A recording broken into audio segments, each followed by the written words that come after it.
하나님의 말씀은 신약성경 누가복음입니다. 누가복음 4장입니다. 누가복음 4장 1절에서부터 보겠습니다.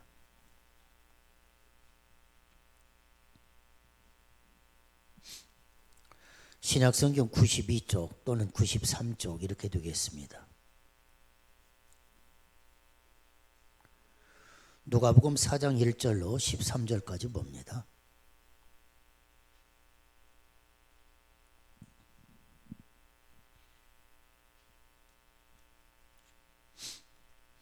예수께서 성령의 충만함을 입어 요단강에서 돌아오사 광야에서 40일 동안 성령에게 이끌리시며 마귀에게 시험을 받으시더라. 이 모든 날에 아무것도 잡수시지 아니하시니 날수가 다함에 줄이신지라. 마귀가 이르되 네가 만일 하나님의 아들이거든 이 돌들에게 명하여 떡이 되게 하라.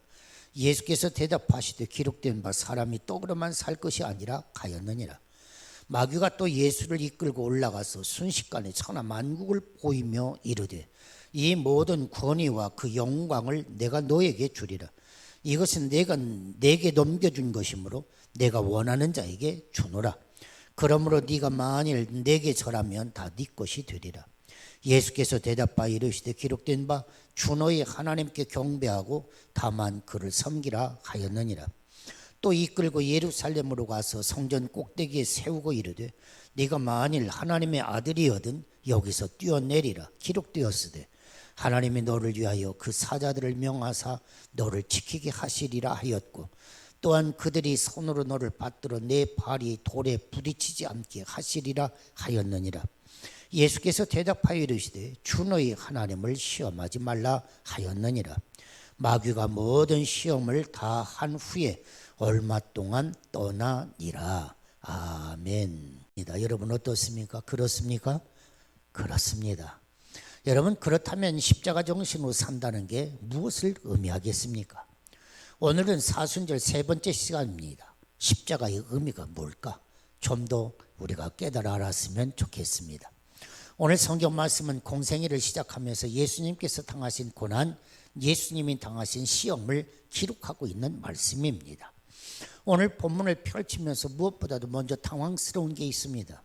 자, 예수님께서 세례를 받으셨습니다. 그리고 성령이 임했습니다. 그렇다면 그 다음에는 어떤 말씀이 따라와야 할까요? 예수님이 가시는 곳곳마다 엄청난 일들이 일어났다. 기적이 일어났다. 바로 예수님의 세례와 성령이 임했다고 하는 이 말씀 뒤에는 당연하게 기적이 일어나고 놀라운 축복의 역사가 일어났다. 그렇게 해야 앞뒤가 맞는 것이 아니겠습니까? 성령이 임하셔서 축복받고 이래야 되는데 성령이 친히 예수님을 인도하여 마귀에게 시험을 받도록 하셨다. 뭔가 좀 앞뒤가 맞지 않는 그런 본문의 말씀같이 느껴집니다. 사랑하는 여러분, 공생애를 시작하기 전에 성령이 임하시기 전에 목수일을 감당하실 때 책상 다리를 끼워 맞추며 시험을 당하셨다든지 고난과 어려움을 겪으셨던지 그런다면 조금 이해가 가겠습니다만은 예수님이 세례를 받으시고 성령이 임하셨는데 그가 시험 당하셨다. 이 말씀이 좀 이해가 가지 않는다 그런 이야기입니다. 그러나 여러분 한번 생각해 보면 그렇습니다. 신앙생활도 마찬가지입니다. 믿음이 한자 높아지면 좋은 일이 한자 높아져야 하는데 때로는 어려움이 찾아올 때가 있습니다. 큰 은혜 받고 난 다음에는 마땅히 큰 복을 받아야 되는데 오히려 큰 시험거리가 찾아올 때가 있습니다. 하나님의 사람으로 또 하나님의 일을 감당하다가 선한 일을 하다가 고난과 시험을 겪더라는 것입니다. 그럴 때 오늘 성경 말씀은 우리에게 이렇게 얘기하는 것입니다. 놀라지 말아라 하는 것입니다. 내가 정말 열심히 믿음으로 살려고 하는데 내가 어려움을 겪었다. 놀라지 마. 예수님도 세례받고 성령 충만한 후에 시험이 왔어. 바로 그렇게 우리에게 웅변해주고 있는 것입니다. 오히려 성경은 우리에게 이렇게 얘기하는 것 같습니다. 그 시험을 통과함으로 말미암아 당당하게 하나님의 제자됨을, 그 시험을 이김으로 말미암아 당당하게 네가 하나님의 자녀됨을 증명해라. 하나님 앞에서 인정받고 살아가라. 그것이 신앙생활이다 하고 오늘 본문은 오히려 우리에게 그렇게 외치고 있는 것입니다. 사랑하는 성도 여러분, 기억하십시오. 우리가 하나님의 자녀가 될 때 여러분 시험까지도 면제해 주시는 것은 아니라고 하는 사실입니다. 하나님의 자녀가 되면 어려움이 없다, 그 얘기가 아닙니다. 하나님은 그걸 면제해 주신 바가 없습니다. 하나님의 은혜를 힘입고 살아도 우리는 시험을 겪을 수가 있다고 하는 사실입니다. 그런데 한 가지를 우리에게 약속해 주고 있는 것입니다. 오늘 우리 지휘자님 네 분이 찬양하는 가운데도 오늘 참 가사가 좋더라고요. 앞에서도 함께 하시고 좌우에서도 함께 하시고 뒤에서도 함께 하시고, 이것이 하나님이 우리에게 주신 약속입니다. 하나님은 시험 가운데서도 너와 함께 하신다. 하나님은 어려운 고난 가운데 그 한복판에서도 내가 너와 함께 한다. 바로 이것이 성경이 우리에게 주시는 하나님의 말씀입니다. 그러므로 사랑하는 성도 여러분, 우리는 이렇게 외쳐야 합니다. 의롭게 살기를 원하느냐? 고난받는 것 두려워하지 말아라. 바르게 살다가 시련을 당했느냐? 두려워하지 말아라. 사탄은 죽은 사람에게는 절대로 총 쏘는 법이 없다. 네가 살아있다는 표다. 네가 믿음으로 산다는 표다. 의로운 길을 갔다가 고난과 시련이 있으면 너는 깨달아라. 그 길이 정당한 길이라고 하는 것을. 바로 그렇습니다. 시험과 고난은 내 믿음이 성장하는 기회다. 틀림이 없다는 사실입니다. 사랑하는 여러분, 그렇다면 우리 한번 다시 성경으로 돌아가 보십시다. 여러분, 언제 어디서 시험이 왔습니까? 오늘 본문 2절에 있는 말씀에 보니까 먹을 것이 없을 때 시험이 왔습니다. 다른 복음서에 보면 광야에서 시험이 왔다, 그렇게 기록을 합니다. 또 여러분 5절에 있는 말씀에 보면 천하 만국이 한눈에 보이는 높은 데 섰을 때 시험이 왔다 그랬습니다. 또 오늘 9절에 있는 말씀에 보면 예루살렘 성전 꼭대기에서 시험이 왔다, 이렇게 3번 시험이 옵니다. 사랑하는 여러분, 먼저 광야에서 시험이 왔습니다. 배가 고플 때, 먹을 것이 없을 때, 그때 시험이 왔다는 사실입니다. 하나님을 믿었는데 되는 일이 없습니다. 정말 하나님이 나를 사랑하시는가? 그렇게 생각될 때가 있습니다. 시작한 일이 뜻대로 잘 안 됩니다. 배가 고픕니다. 그 자체가 시험거리입니다. 하나님의 자녀가 되었는데 예수를 믿지 않는 사람보다도 잘 되는 일이 없어 보입니다. 더 큰 어려움이 찾아옵니다. 그러면 그냥 낙심이 되는 것입니다.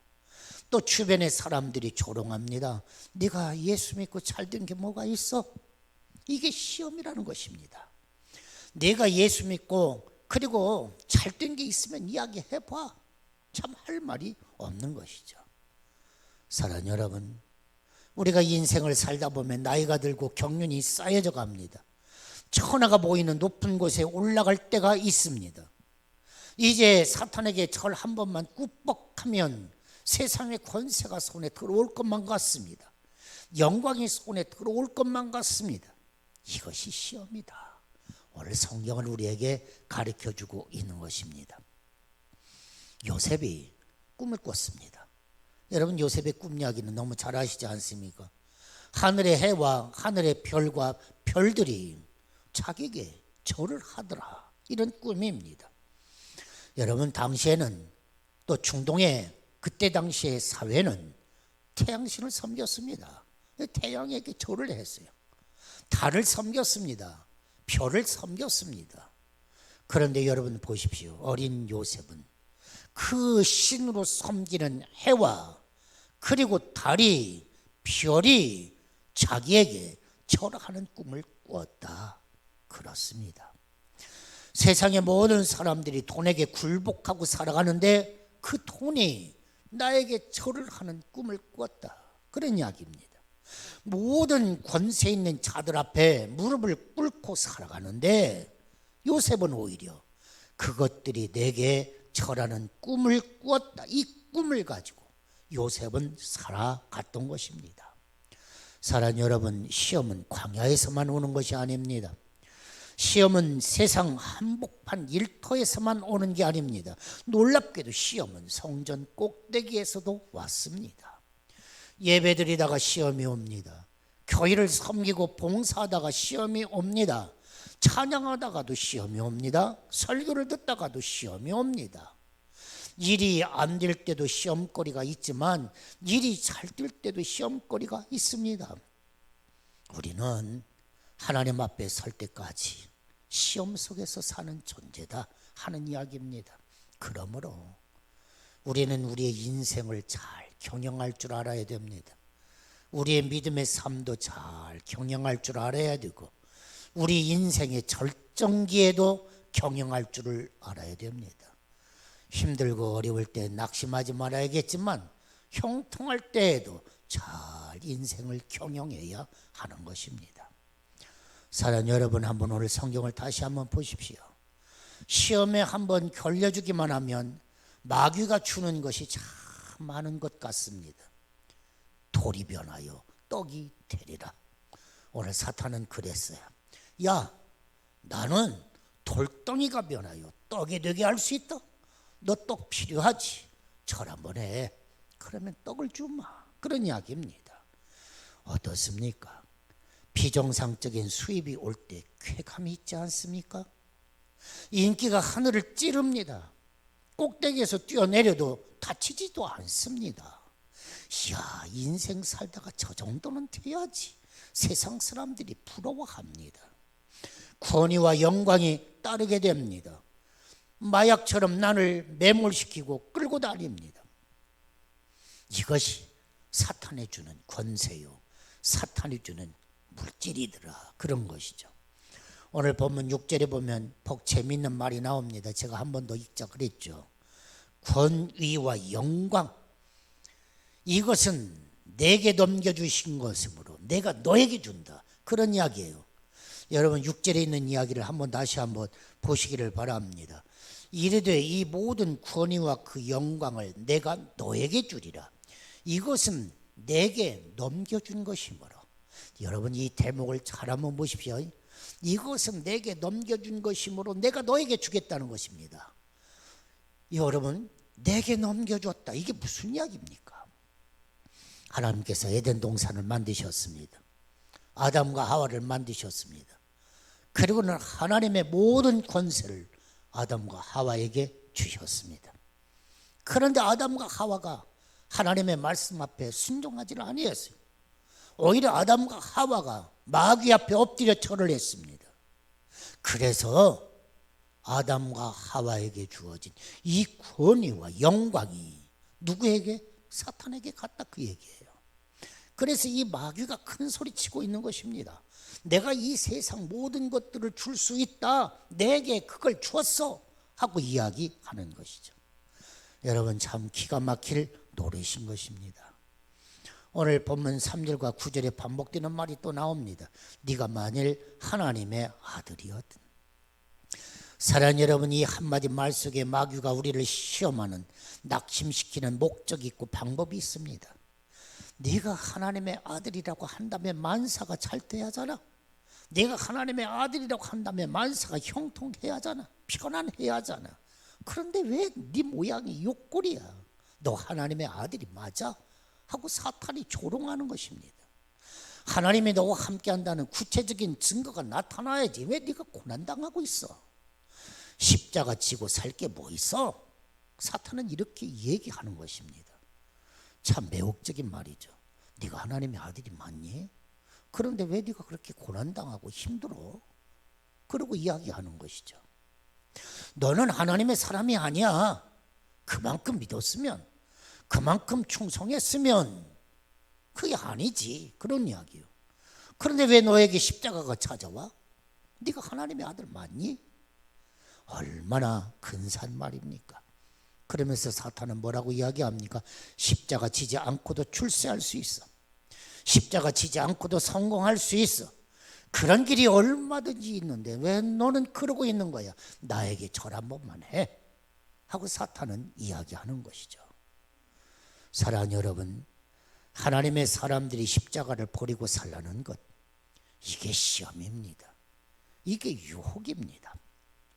십자가로 구원받았듯이 십자가 정신으로 살아가는 것, 이것이 기독교의 영성인 것입니다. 하나님은 우리에게 말씀해 주십니다. 내 십자가를 지고 나를 따르라. 십자가가 없는 삶은 하나님의 자녀들의 삶이 아니다. 성경은 분명하게 우리에게 선언하고 있는 것입니다. 십자가 지지 말라는 이 유혹이 얼마나 크고 끈질긴 것인지 여러분 오늘 13절도 한 번 더 봤죠? 한번 여러분 눈으로 한번 보시기를 바랍니다. 13절에 있는 말씀.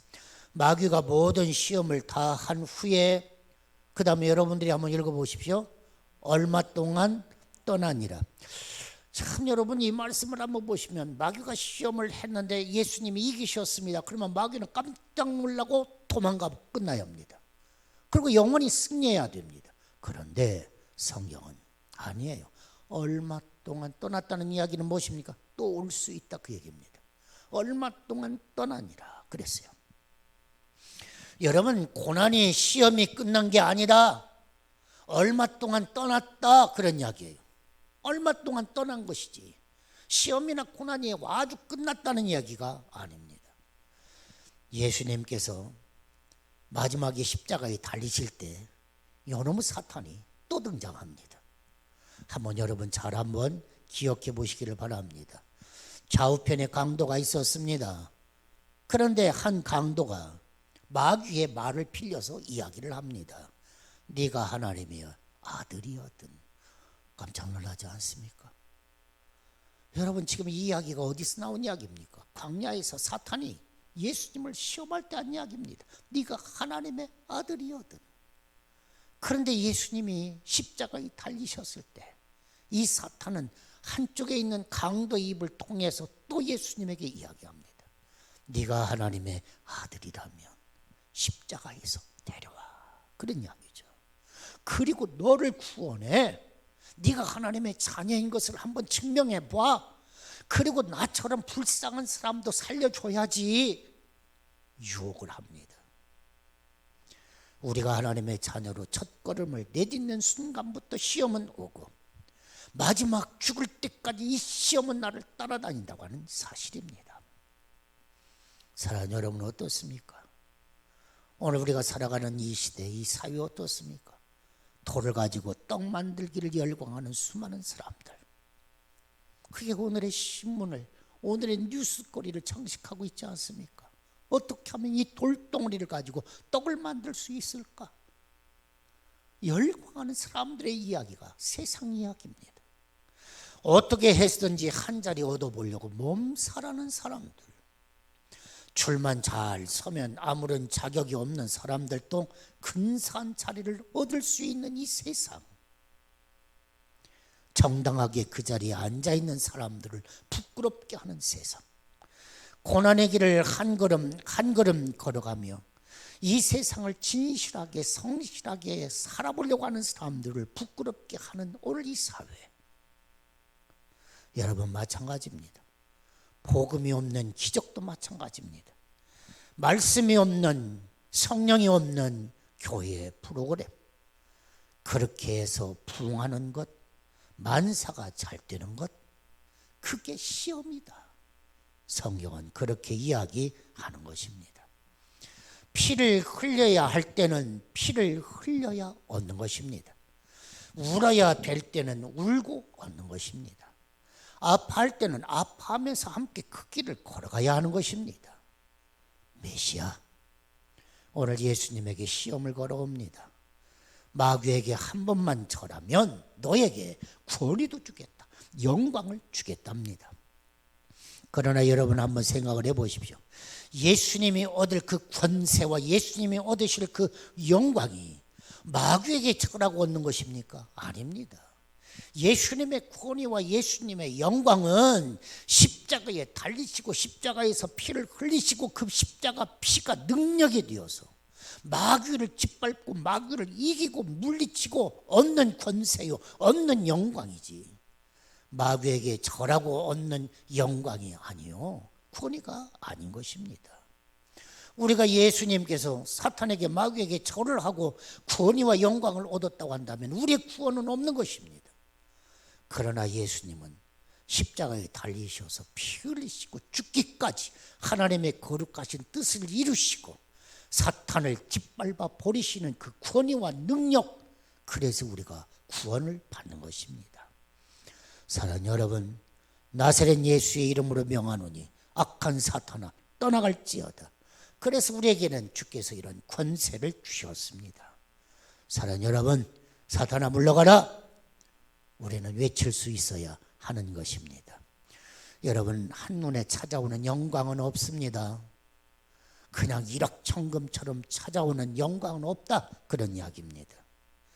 피 흘리고 가면서 진리의 길을 갈 수 있는 사람, 고난의 길을 가면서 당당할 수 있는 사람, 그런 사람이 역사를 바꾼다고 하는 얘기입니다. 그렇다면 우리는 어떻게 마귀의 시험을 이길 수 있을까? 십자가의 영성을 가지고 살아갈 수 있을까? 여러분, 그냥 간단하게 한마디만 하면 달콤한 떡 우선주의를 이겨내야 한다고 하는 사실입니다. 사람은 떡으로만 사는 존재가 아니다.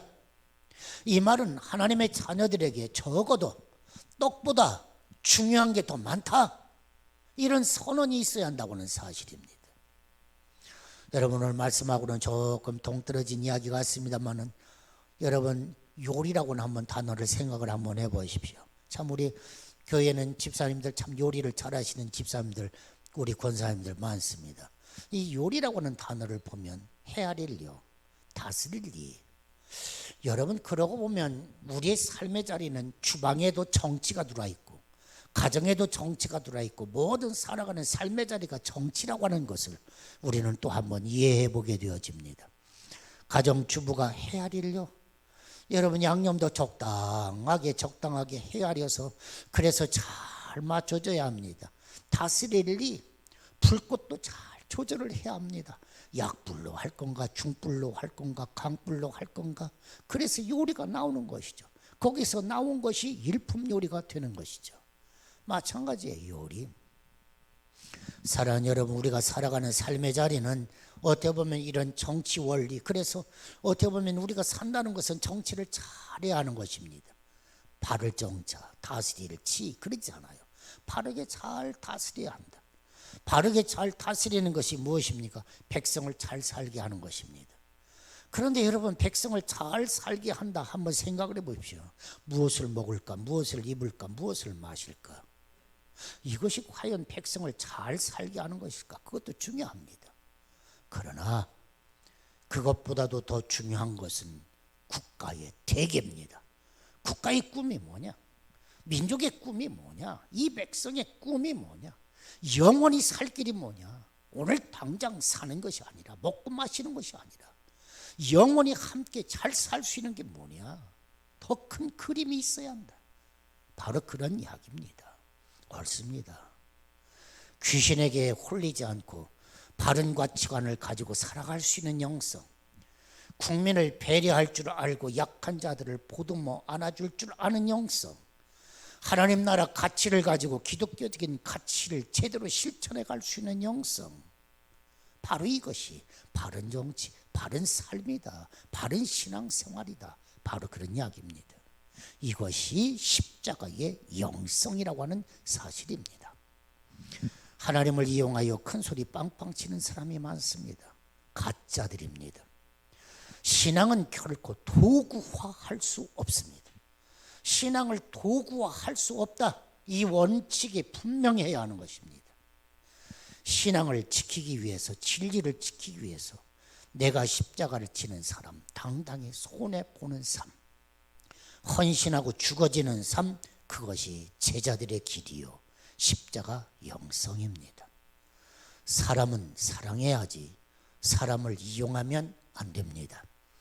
교회를 섬겨야지 교회를 이용하면 안 됩니다. 신앙과 말씀, 경건, 이익의 도구로 삼아서는 안 됩니다. 십자가의 영성은 처세술이 아닙니다. 십자가의 영성은 거짓과 타협할 수가 없다는 사실입니다. 오늘 본문과 동일한 말씀, 기가 막힌 말씀이 있습니다. 이 말씀을 마지막 끝으로 결론을 내리려고 합니다. 마태복음 4장 11절에 있는 말씀에 보니까 이에 마귀는 예수를 떠나고 천사들이 나와서 수종드니라.